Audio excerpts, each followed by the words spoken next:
নির্বাচনী প্রচারে আজকে আমরা উত্তরপাড়ায় এবং উত্তরপাড়ায় বিজেপি প্রার্থী প্রাক্তন এনএসজি কমান্ডার দীপাঞ্জন চক্রবর্তী তিনি প্রচারে বেরিয়েছেন। আমরা একটু কথা বলে নেবো সরাসরি প্রার্থীর সঙ্গে। নমস্কার দীপাঞ্জন বাবু, প্রথমেই আপনাকে ইমেজ বেঙ্গলে স্বাগত জানাচ্ছি। একজন এনএসজি কমান্ডার থেকে রাজনীতিতে প্রবেশ, এর পিছনে ঠিক কি কারণ?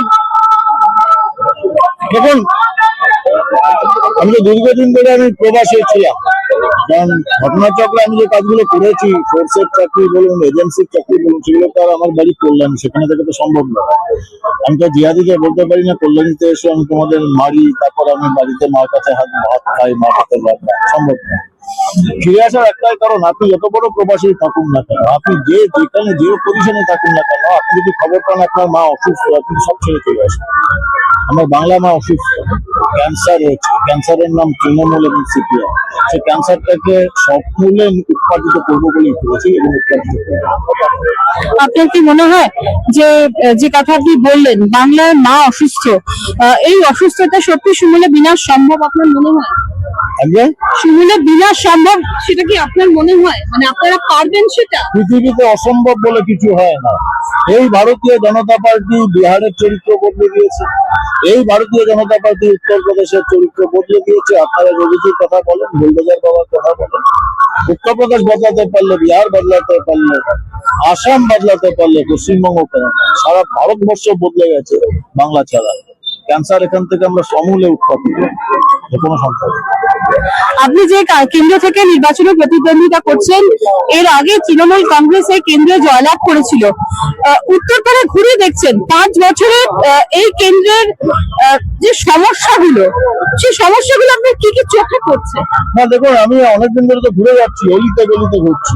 আমি একজন ভদ্রলোককে খুঁজছি, ভদ্রলোকের নাম উন্নয়ন, আমি এখনো দেখা পাইনি।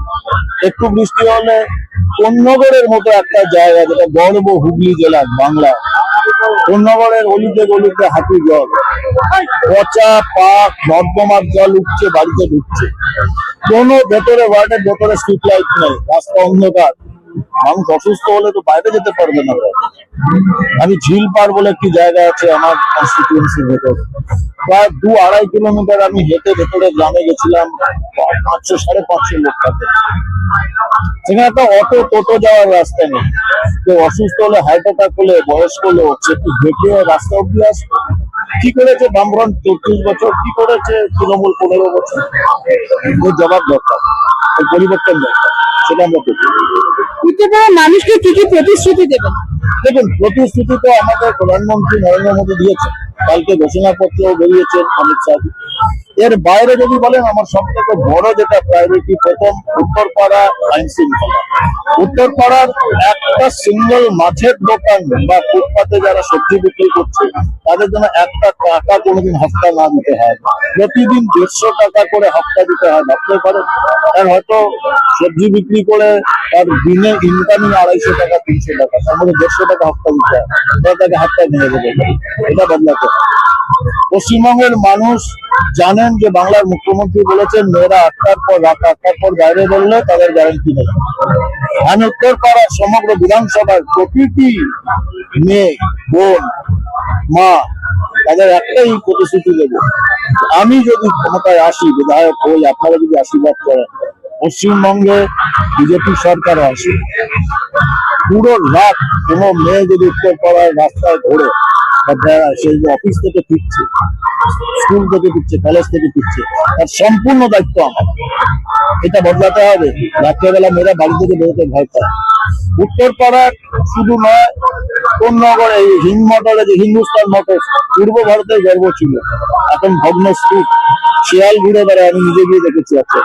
সেখানে ওই ভাঙা ফ্যামিলি কোয়ার্টার্স গুলোতে ধর্ষণের মতো ঘটনা ঘটছে। একটা জায়গায় আমি নিজে 22খানা খালি মদের বোতল বার দেখেছি। পুরো হিন্দমোটর জুড়ে এই অবস্থা। এটাকে পরিবর্তন করতে হবে। যে উত্তরপাড়ার মানুষ, হুগলি জেলার মানুষ একদিন তাদের ঘুম ভাঙছে ফ্যাক্টরির সাইরেনের আওয়াজে, এখন সেখানে পুরো শ্মশানপুরি, শুধুমাত্র রচনা ব্যানার্জি ছাড়া আর কিন্তু কেউ সবকিছু ধোয়া দেখতে পায় না। এই যে শ্মশানপুরি, এটাকে বদলাতে হবে, আবার ফিরিয়ে আনতে হবে উত্তরটা, এবং আমি বই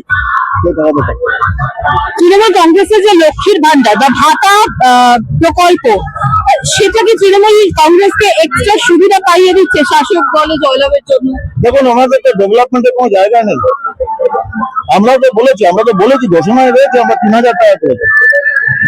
কেন বলেছি তার কারণ, আর ওরা কেন পারবে না তার কারণ, এই যে বলছেন যে আমরা 1500 টাকা করে দিচ্ছি বা 1700, আমি শুধু হুগলি জেলার কথা বলছি। পশ্চিমবঙ্গের একটি বিখ্যাত বাজারি পত্রিকা আছে, যাদের লোকে বলে চটি খেয়ে থাকে, তাহলে কোনো মতেই যে তৃণমূল বিরোধী তা নয়। তাদের কাগজে একটি আর্টিকেল বেরিয়েছে, তার স্ক্রিনশট আছে। শুধুমাত্র হুগলি আর হাওড়ায় পাবলিক হেলথ ইঞ্জিনিয়ারিং এর সমস্ত কন্ট্রাক্টররা তারা ধর্মঘটে গেছে, সরকারি কাজ করছে না। কারণ শুধু হুগলি হাওড়ায় তাদের 750 কোটি টাকা বাকি রয়েছে। দেউলিয়া হয়ে গেছে সরকার, 8 লক্ষ কোটি টাকা ঋণ। সেই সরকার কি করবে মায়েদের জন্য? আমরা শুধু মায়েদের জন্য নয়, তাদের ভবিষ্যৎ প্রজন্মের জন্য, তার সন্তানের জন্য, তার স্বামীর জন্য, তার পুরো পরিবারের জন্যই মোদীজি গ্যারান্টি দিয়েছেন। আমরা দায়বদ্ধ সেগুলোকে বাস্তবায়িত করা, এগুলো আমরা করবো। এই সিচুয়েশনের পরিবর্তন দরকার।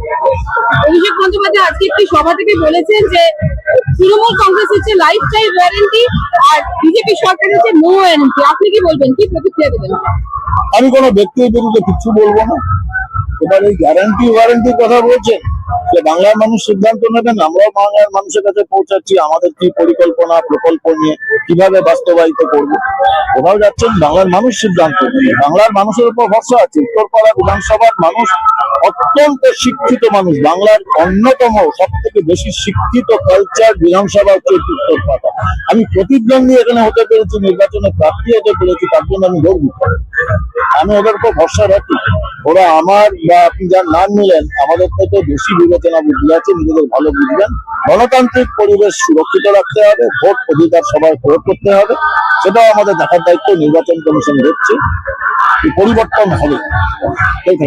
এসআইআর কত বড় ইস্যু হচ্ছে এবারের নির্বাচনে? আমার মনে হয় না কোনো ইস্যু হচ্ছে, কারণ ওরা বারবার যেগুলো করেছে আইন অনুযায়ী তো হতেই পারলো না। সুপ্রিম কোর্টে তো আইনি থাপ্পড় খেলেন, এবং এসআইআর এ কোনো ইস্যু হবে না। হ্যাঁ, এসআইআর এর ইস্যুটা হবে ফলাফলে, নিশ্চয়ই তার প্রতিফলন হবে। যে ফেক ভোটার, যে মৃত ভোটার, বদলি হয়ে যাওয়া ভোটার, যেটা দিনের পর দিন তৃণমূল সরকার, তৃণমূল পার্টি তার সুযোগ সুবিধা নিচ্ছে, আর পারবে না। ভারত মাতার কঠিন পরিস্থিতিতে ভারত মাতাকে বাঁচানোর জন্য, ভারত মাতার সন্তান হিসাবে আপনি যে যুদ্ধের সম্মুখীন হয়েছেন, সেই পরিপ্রেক্ষিতে আজকে রাজনীতির ময়দানে তো এই দুটো পথ সম্পূর্ণ আলাদা। অনেকে বলেন রাজনীতির পথ হচ্ছে অনেকটা কর্দমাক্ত। আপনি কি প্রতিক্রিয়া দেবেন? প্রথম প্রতিক্রিয়া, দেখুন, কাদাতেই কিন্তু পদ্মফুল ফোটে। এই কর্দমাক্ত জায়গা থেকে পদ্মফুল ফোটানোর জন্য মোদীজির আশীর্বাদ নিয়ে এসেছে। পুরো রাজ্য এবং উত্তরপাড়া বিধানসভা এবং জেলার সমস্ত কর্মীরা আমার সঙ্গে রয়েছে, সাধারণ মানুষ সঙ্গে রয়েছে। কর্দমাক্ত এই জায়গাতেই কিন্তু আমরা পদ্মফুল ফোটাবো এবং এই কাদাও সাফ হবে। আর দ্বিতীয় যেটা আপনি বললেন, কঠিন বলে আমার কাছে কিছু নেই। আগে যখন নেমেছি দেশের জন্য লড়তে, তখনও কিছু প্রাপ্তির জন্য আশা নিয়ে নামেনি, এখনো নয়। মানুষের আশীর্বাদ মাথা পেতে নয়। মানুষকে নতুন দিনের স্বপ্ন দেখাচ্ছি, আশা করি মানুষ ভরসা রাখবেন। সেই ভরসাটাই আমাদের কাজ। শুধু আমার উপর ভরসা নয়, নরেন্দ্র মোদীজির উপর ভরসা। সারা ভারতবর্ষ এগিয়ে যাচ্ছে, পশ্চিমবঙ্গ পেছনের দিকে আছে। এটাকে টান করাতে হবে, পরিবর্তন আনতে হবে। একটা শেষ প্রশ্ন করব, প্রধানমন্ত্রী নরেন্দ্র মোদী যেটা বলেছেন যে এআই ভিডিও নিয়ে যে পরিস্থিতি তৈরি করেছে তৃণমূল শাসক দল, তো সেই হুমায়ুন কবিরের একটি ভিডিও প্রকাশ্যে এসেছে এবং সেটা নিয়ে প্রচুর চাঞ্চল্য তৈরি হচ্ছে। প্রধানমন্ত্রী বলেছেন যে এই এআই ভিডিও থেকে এই নির্বাচনী যে সময়টা, সেখানে সাবধান থাকতে। আপনার কি প্রতিক্রিয়া? আমার বিরুদ্ধে তো বহু এআই ভিডিও বেরিয়েছে, অডিও ভিডিও আমার নামে। যেহেতু আমার বিরুদ্ধে কিছু বলতে পারছে না এবং মানুষ যেভাবে আমাকে আশীর্বাদ করছে, তাতে সাংঘাতিক ভীত সন্ত্রস্ত। বাম তৃণমূল ওই দুই জাতীয় পক্ষে যায়, ওরা নব ডাক নিয়ে ঝাঁপিয়ে পড়েছে এআই এর সংবাদ নিয়ে। আমার কিছু আসে যায় না, আমি নিজে জানি আমি কি। এআই ভিডিওরই শেষ হয়ে যাবে, হ্যাঁ, আইনি ব্যবস্থা নিশ্চয়ই নেই। উত্তরপাড়ার মানুষকে সবকিছু কি বলবেন? উত্তরপাড়ার মানুষকে কি বলবেন? সঙ্গে থাকুন, ভরসা রাখুন।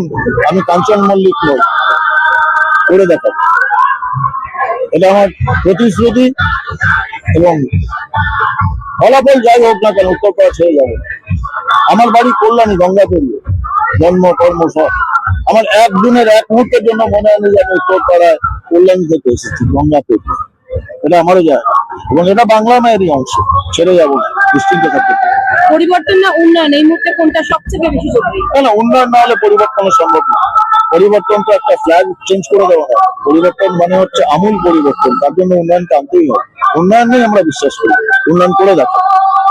অনেক ধন্যবাদ দীপাঞ্জন বাবু, ভালো থাকবেন, অনেক শুভেচ্ছা।